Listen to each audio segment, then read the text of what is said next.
Jag heter Fredrik Hanners och jag är chef på utsläppshandelsenheten på Naturvårdsverket. Vi ordnar det här tillsammans med Energimyndigheten hela dagen som ska fokusera på en mängd information om utsläppshandelssystemet och dess regelverk. Mer om programmet får ni sedan vid 10. Men det är ju väldigt spännande tider inom EUs utsläppshandel. Priset har gått upp från 5 till 25 euro på 18 till 24 månader. Och det här har ju fått hela systemet att bli mer effektivt och leverera mer utsläppsminskningar. Tittar vi bakåt så var det så att 2017 var ett år då utsläppen ökade inom utsläppshandeln. 2018 så minskade de med ungefär 4% och de rapporterna vi har sett i år om utsläppsminskningarna i systemet tyder på ganska stora minskningar från särskilt kolkraften i systemet. Så det är glädjande att kunna konstatera att reformerna som har kommit på plats levererar utsläppsminskningar. Det är jättebra, otroligt glädjande såklart, men vi är ju inte helt nöjda för den sakens skull. Vi vet också att vi har ett Parisavtal och vi har svenska klimatmål och att EUs klimatpolitik än så länge inte är i linje med varken Parisavtalet eller de svenska klimatambitionerna. Och det är det här seminariet handlar om, att se vilka utmaningar finns i systemet och hur kan vi skärpa upp det här systemet så att det bättre fungerar ihop med våra klimatmål. Det var ju så att ramarna för EUs klimatpolitik sattes ju innan vi antog Parisavtalet, medan den svenska klimatlagen och ramverket sattes efteråt. Och de här två lirar ju inte helt samman. Det är inte samma ambitioner och vi ser hur det skaver lite grann när det gäller EUs utsläppshandel och hur det lirar ihop med övriga klimatmål. Så det är en jätteangelägen diskussion som nu handlar om hur vi ska stärka EUs klimatpolitik och hur EUs utsläppshandel kommer in i det. Den diskussionen är ju i full sving, får vi lov att säga. Har kommit igång i en rad medlemsländer inom EU, inklusive Sverige då såklart. Och i Bryssel är det ju en pågående stark diskussion. Vi har förslaget från kommissionens nya ordförande Ursula von der Leyen om en European Green Deal som är jättetydlig med att klimatambitionerna ska upp och att EUs utsläppshandel har en viktig del i att leverera på klimatmålen. Frågan är då hur vi gör det på smartast sätt. EUs utsläppshandel är ju det största kostnadseffektiva styrmedlet vi har inom Europa. Och här finns det många rattar att skruva på, en del mer komplicerade än andra. Så vad är då de smartaste valen? Till vår hjälp så har vi också några engelskspråkiga gäster här idag. Så vi kommer köra det här på engelska. And with that introduction, I have the pleasure to welcome our guests today. First of all, we have Milan Elkerbout from Center for European Policy Studies in Brussels. Milan is a visiting researcher at IVL and is also engaged in the Mistra carbon exit program. He will tell us today, based on his long his deep knowledge about the European emission trading system, about some challenges that the system is facing.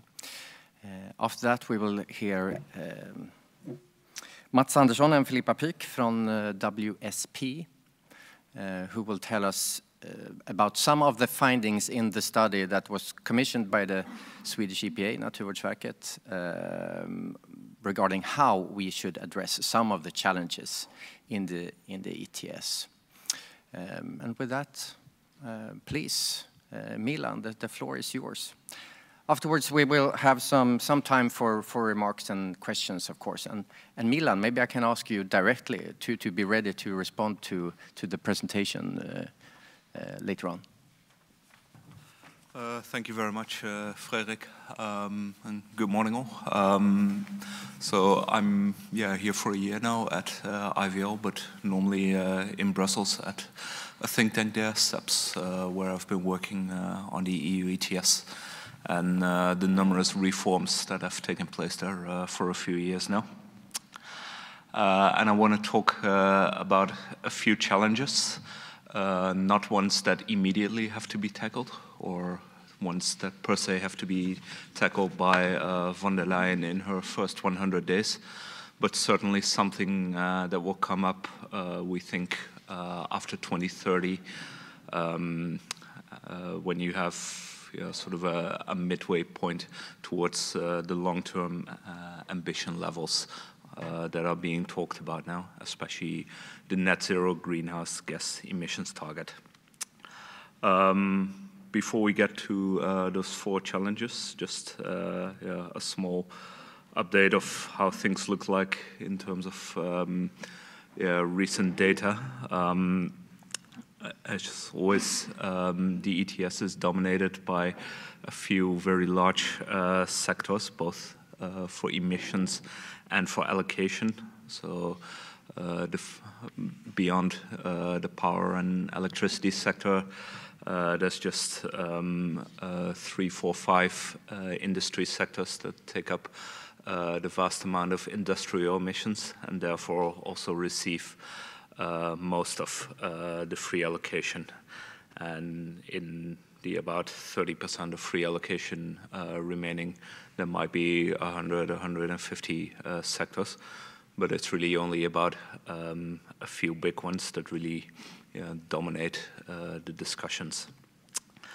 If we contrast the power sector versus these industry sectors, we see that for a variety of reasons, power sector emissions, since the system started coming into play in 2005, actually have been on a pretty steady declining trend. And we could have a long debate whether this is really due to just the EU ETS or whether the renewables policy, the national policies also play a role. But in any case, the contrast with the large industrial sectors is rather clear. If we just look at 2013 as a starting point, the current trading phase, then these 3 biggest sectors have been pretty steady, actually, some even increasing or just a small decrease rather than decreasing their emissions. This shouldn't have to be a problem in an emission trading systems. I mean, the reductions will always take place wherever they are cheapest. Right now that happens to be the power sector, so there shouldn't have to be an issue. But if we look at the trend in some smaller but still pretty big sectors, it's similar as well. Steady, small decreases, but nothing really comparable to the power sector. And that does raises the question over time of how sustainable this is, of whether it will be feasible if the industrial sectors then pick up maybe only by the 2030s or 2040s to make very rapid reductions if they have remained steady for now. So what are, against this background, the 4 challenges I want to talk about?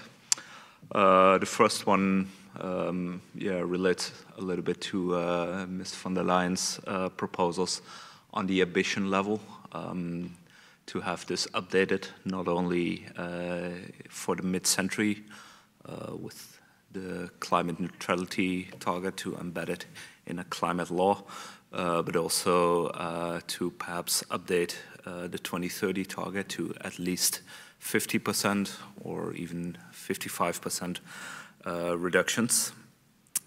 And what would need to happen for that? Well, the first thing to note is that just procedurally, there will be very little time to pass such a change still. Right now we have this 2.2% linear reduction factor representing 48 million tons a year of the cap that is being reduced. But if we want to update that still, it would require another change to the directive. It's only been left untouched for about 1.5 years now, and that usually takes at least 2 years. So if there's really the desire to do this as soon as possible, we're talking 2025 possibly at the earliest, or it could just wait till 2030 that you achieve the greenhouse gas reduction target in another way. The invalidation from the market stability reserve will play a role, and there's the non-ETS sectors to also play a role. But should that political choice be made, then the thing to keep in mind is that if the cap needs to catch up afterwards with pathways in line with net zero targets, then the linear reduction factor will have to be much, much steeper from 2030 onwards.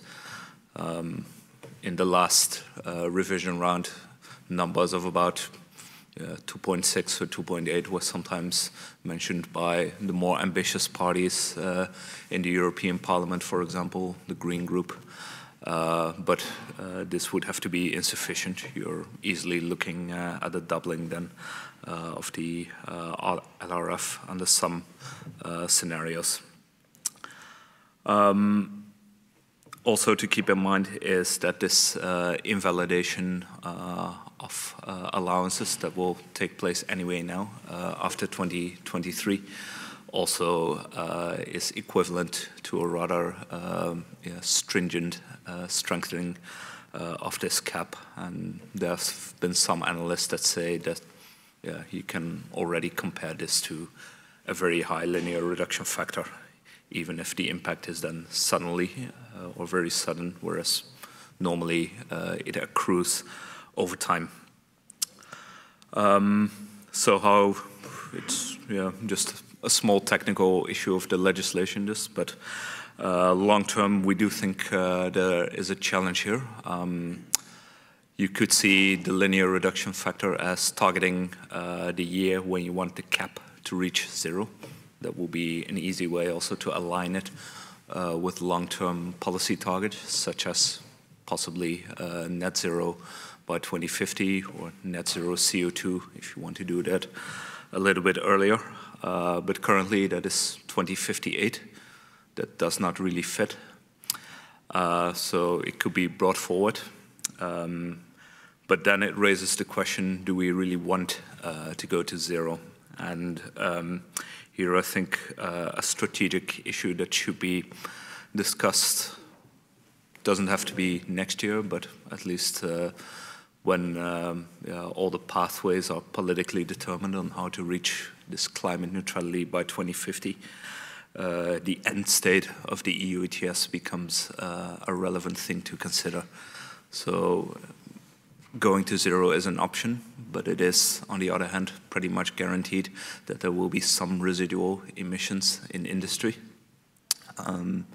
There are also major industries, such as the steel sector, the cement sector, or indeed for hydrogen production, which can become a major vector of industrial decarbonization that will make use of carbon capture and storage.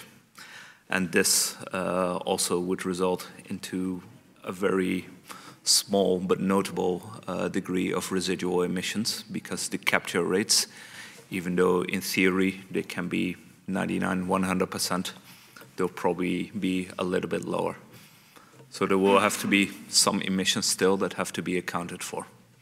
If you take the cap at zero, then in about 20 years' time, the prices will really start to escalate in a way that we haven't seen so far. But there are also other options, such as allowing for negative emissions credits or allowing for international credits. International credits have been part of the ETS before, but they have a little bit of a reputation issue at the moment. And right now, the 2030 targets are all domestic only for the EU. And that is, we think, definitely an issue that should be reopened. You could still have an increased 2030 target, domestic only. It's very challenging, but it's possible. But already that higher ambition level might be an opportunity to revisit the domestic versus the international offset discussion. And then again, there's the negative emissions. Also outside of the ETS, possibly in agriculture and aviation, some residual emissions are pretty much guaranteed. And the EU will therefore need to deliver negative emissions. And right now there is no market for it whatsoever.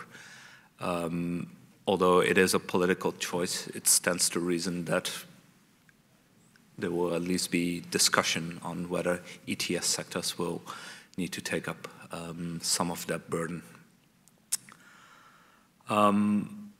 So moving on to the second issue that is always a major part of the debate, carbon leakage and competitiveness.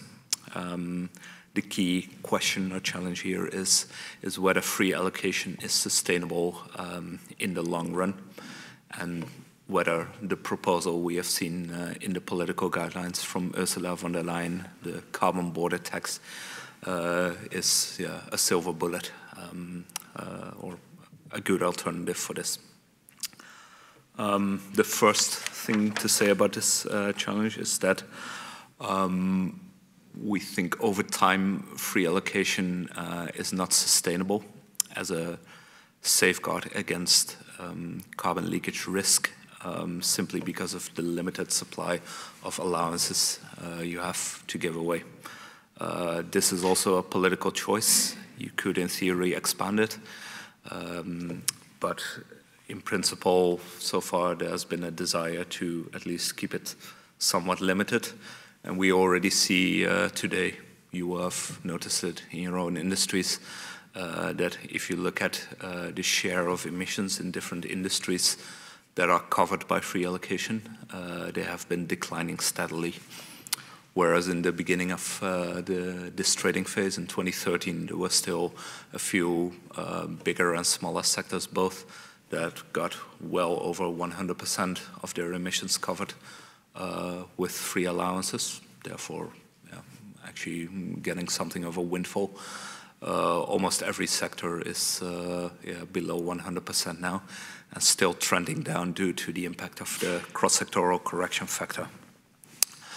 And this trend is also pretty much guaranteed to continue from 2021 onwards, because there will be updates to the benchmarks.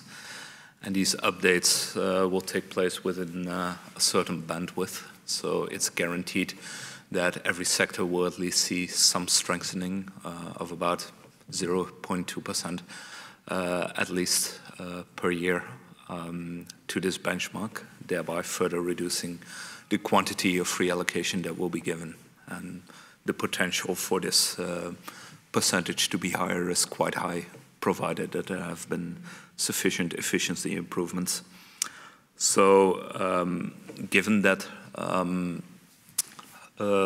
it's pretty certain that free allocation levels will continue to decline more, and that you will have a greater share of the direct emissions that are directly impacted by the ETS price signal, there's two main options. You can go into the auction share for the other supply of allowances, but this will basically increase the pressure on the electricity sector to decarbonize, as well as the other non-carbon leakage risk sectors that also need to acquire their allowances at auctions. So it's a very distributive or equity-based question that might not be too politically attractive. We can also debate again different methods of calculating free allocation, but this has been tried before. Most recently in 2015 and 16, there was the idea of tiering free allocation, that you would not just have the at-risk sector and the not at risk, but that you would have intermediate levels of risk, and that you adjust allocation levels this way. The downside to that is that it is extremely administratively complicated to have that, because the allocation is dominated by only 5, 6, 7 big sectors. You really get enormous threshold effects. So this wasn't the most attractive either if you want to avoid all sorts of strategic gaming behavior. So against that background, it is reasonable to also discuss alternatives.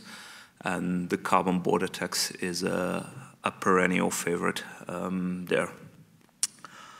The first thing that usually comes up when this issue is discussed is it actually legal? Are there rules in the WTO that prevent it? The sort of short answer here is no. You can design a carbon border adjustment, which is probably the better term because it doesn't necessarily have to be a tax to have the same impact of protecting domestic industry from imports that may have been produced with different carbon intensities. But WTO rules do constrain the design. It is very important that if you come up with something like a carbon border measure, that you justify it with an environmental goal and nothing with protecting industry, because that would be seen by the WTO as having a more protectionist rationale, which would not pass. The second issue is whether such an idea is even politically acceptable. Is there not a huge risk of retaliation? Again, the short answer is probably yes, there is, but given the state of multilateralism and the current trade regime, there's been a bit of shift in the thinking here, with some people not being too afraid of retaliation anymore, because everything in global trade is already very adversarial, with the current incumbent in the White House and the more long-running issues with how China protects their own industry. So the Overton window may have shifted a bit for the acceptability of very disruptive measures. However, in spite of this, the design of carbon border measures also remains extraordinarily complicated in administrative and technical terms. You would need to have all sorts of very specific design elements related to benchmarks, related to what the best available technology is, which countries you include, which sectors, how you ensure that you do not discriminate any trade partner or just least developed countries. And that will probably mean that even if this issue will be discussed seriously, it will take a long time before there is consensus on how to do it. It's not something that you would do in 2 years or even 5 years. The good news is that even if you don't like a carbon border adjustment or indeed free allocation, there are alternatives still. They don't do exactly the same thing, but they do play a major role sort of in the nexus of trade and climate policies, and in the larger issue of safeguarding competitiveness and creating also markets for European industry for low carbon products. The first is the idea of a consumption charge, which would apply both to importers and to domestic producers. And the goal here really is not to get rid of free allocation, even if it is more limited, but more to correct one of the major downsides of free allocation, and that is that it mutes the pass-through of the carbon price signal to the consumer level. So as that is muted by free allocation, you then try to reinstate it, sort of like a VAT for a number of energy-intensive products. It's also a little bit complicated, but a lot less than carbon border adjustments, because you could piggyback on a lot of the ETS design elements for benchmarks, for example. And there is someone part of the research program where I'm part of here in Sweden, Carsten Neuhoff in Germany, who has been working on this idea extensively. Then the other idea that can still play a role is that of product standards or technical standards, which could in theory also really have a major impact on preventing carbon leakage risk. What you could do is simply say that a given carbon intensity of production, if that value is too high for imports, then you don't allow them, and the same for domestic production. If you apply that to the entire internal market, where the EU has a lot of competence to act, then this would also be a way to keep out sort of more carbon-intensive, or dirty, if you will, imports. The major downside to this is that it's very static, and you already need to have a way to, for example, produce low-carbon steel at scale in a somewhat competitive way. We are not there yet, so it might be something that becomes more feasible in the 2030s or 2040s. But for now, you need something that allows European industry to scale up more transformational breakthrough technologies. Then, as a final point on this interaction between trade and climate and the issue of competitiveness, is that what we are discussing right now is all very tactical and defensive, if you will, which might be legitimate. But there is another line of thinking that states that you should actually focus more on this global market for the climate-friendly products, and that you, rather than coming up with very administratively complicated schemes to protect your own industry, you should more go into the industrial policy direction of trying to grow the global markets for these climate-friendly materials. And by growing the market, you also create a competitive advantage and therefore some protection for industry. So a different way of looking at it. It also would require a lot more national member state action because of the limited degree of competence of the EU. But it is an interesting way to look at the issue.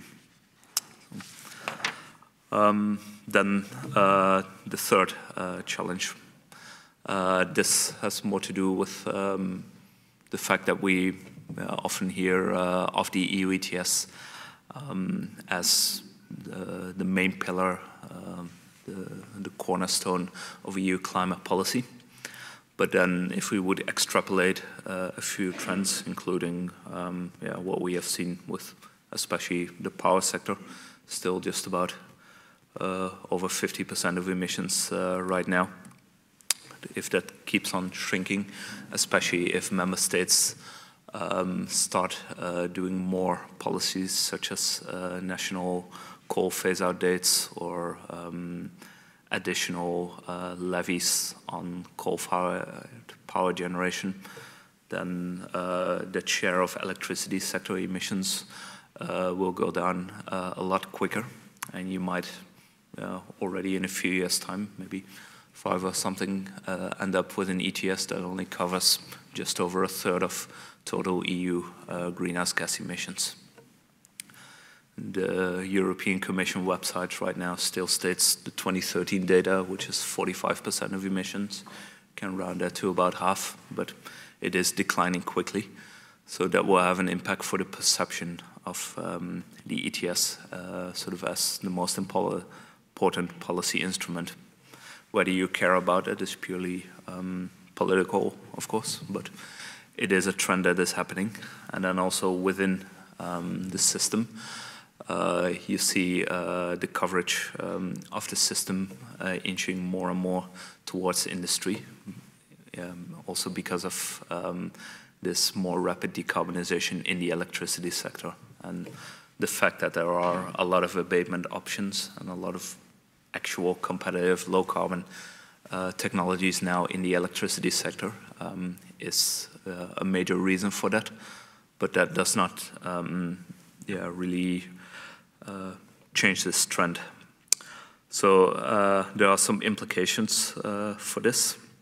The first is what will happen to price formation if this trend continues another 10 years. Then you will have a far smaller power sector. You might have industry being responsible for, say, 60% of emissions, and then still getting quite a bit of free allocation for that, even if it will be well below 100% of emissions. The balance between auctions and free allocation is really different then. So the composition of the market and how operators trade on that will also be different, which will have an uncertain impact. And you can also connect this question more to von der Leyen's proposals of extending the ETS. This could be just because you think it's a good idea anyway, because you want it to be the main instrument also in the future and want to have that reflected in how many emissions the system covers.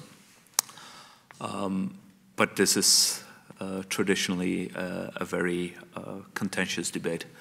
We are talking here, of course, about the road transport and the building sectors primarily, which are currently part of the effort-sharing framework. So it's mostly up to member states to ensure that the targets are met there, although there are EU-wide policies that also affect emissions in these sectors, most prominently the vehicle standards. In any case, von der Leyen has now proposed extending the ETS. It did seem to be a little bit tentative at first. The political guidelines talked about traffic, construction, and maritime emissions. Then the mission letters to the different commissioners didn't mention it at all, which seemed to indicate a bit that they were unsure. But well, we now know that DG Klima in Brussels is definitely working on the issue, although there haven't been any clear decisions on how it could look like. So on this topic, I would just make a few general statements about how we think this issue can be reviewed. The first is that if you talk about introducing an additional sector to the ETS, you should really look at the impact of the system as a whole, not on individual sectors. And this, I think, is a little bit at odds with how we have seen the debate play out before. Usually every 3 or 4 years there have been some proposals of, especially including road transport. And then this discussion is always on what does it do for road transport emissions. There is something problematic with that view, because the EU ETS is at its core a cross-sectoral and economy-wide instrument for as far as you apply the system, and you cannot target sectoral outcomes with cross-sectoral instruments. So if you would start introducing road transport, then the price signal will work exactly the same way as it does right now. It will promote emissions reductions wherever they are cheapest. That might not have to be in road transport, because they don't have installations. It's all about very small vehicles, and even 100 euros per ton, which is far away from where we are today, might have only a few cents of impact on fuel prices, let alone whether higher fuel prices would actually be an incentive for consumers to shift to electric cars, because the impact of most fiscal measures or taxes on fuel prices is far bigger. with buildings, you could say that there is a similar problem. You could make the heating of your homes a little bit more expensive, but most people are not even able to make the full economic decision to renovate a building because they don't own it, or to install heat pumps. So the question is then what the point is of extending the ETS. So here we would say is that, well, don't look at individual sectors, only look at what it does to the whole system. Should indeed the ETS price do nothing for road transport or buildings, then at least the demand for these sectors to cover their emissions goes up, so you will have an impact on the other sectors, and the emission reductions will take place wherever they are cheapest, which is still how the system is intended. There's some other benefits as well. You would put all sectors under the cap, which is a nice thing if you target this mid-century net zero. And you also then make sure that the over or underperformance of one sector will be, have its impact on all the other sectors due to the interactions with the supply and demand for allowances. Then a few comments still on administrative complexity. As usual, this is one of the main concerns for the policymakers in the European Commission. So one of the conclusions you can draw from that is that if you include road transport and buildings, it will probably have to be upstream, so with the fuel distributors, for example, because doing it at any lower level, either at the consumer or car manufacturers, would just have far too high transaction costs and be too complicated.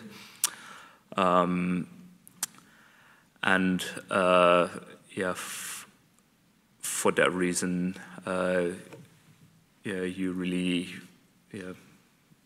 will probably only have a limited number of energy suppliers added to the system. For the same reason that the impact might be limited, it's also important to note that the fact that you extend the ETS does not mean getting rid of any of the other measures. So there are legitimate concerns for what the trends of emissions in road transport are. They have been still inching upwards. That's pretty much the only sector. But the EU vehicle standards play a major role here in reducing them, and there is no reason whatsoever to get rid of those if you expand the ETS to new sectors. I mean, also in the electricity sector, multiple policies are the norm, even if they are controversial, but we've always had both renewable energy policy, energy efficiency, industrial emissions directive, plus a lot of national policies in addition to the ETS. So especially given the huge transformational demands of a net zero economy, it's not about replacing one measure with the other, but more looking at the merits as such of expanding the ETS. The final topic I want to touch on, I'll keep it a bit shorter. I think people from WSP will talk about it more in depth. It will be the most short-term issue, and it relates to the capabilities of the EU ETS to be able to deal with price or demand shocks. And this has been a bit the central topic of the reforms of the last 6-7 years, backloading and the market stability reserve. I would note that most people see the market stability reserve as being a fantastic reform that has had an immediate impact on the efficiency in the market in restoring over time the supply-demand balance. But it is also designed right now to be somewhat temporary. The current design parameters will automatically change again after the first 5 years. But there is a review in 2022 when this can be considered. there's a lot of merit in keeping it the same, that you make sure that due to the near certainty that you will have a lot of national policies and EU policies impacting the demand in the market, that you make sure that the supply in the ETS will continue to be able to adjust to these changes. Right now it can, but it might change again unless there is further intervention by the regulators. So some of these changes can be the parameters of the market stability reserve, the so-called withdrawal rate, but there are also other possibilities. If we look beyond Europe, there are emissions trading systems in California and Quebec, for example, that have things like soft price floors, whereby you would have at least some minimum price in the ETS that could substitute for an MSR. This, again, has been discussed before. It's always contentious because especially the European Commission likes to see the EU ETS as a quantity-based instrument, not as a price-based instrument. But if you look at the long-term effectiveness of the instrument, it is always going to be a topic that merits further debate. I'll leave it at that for now.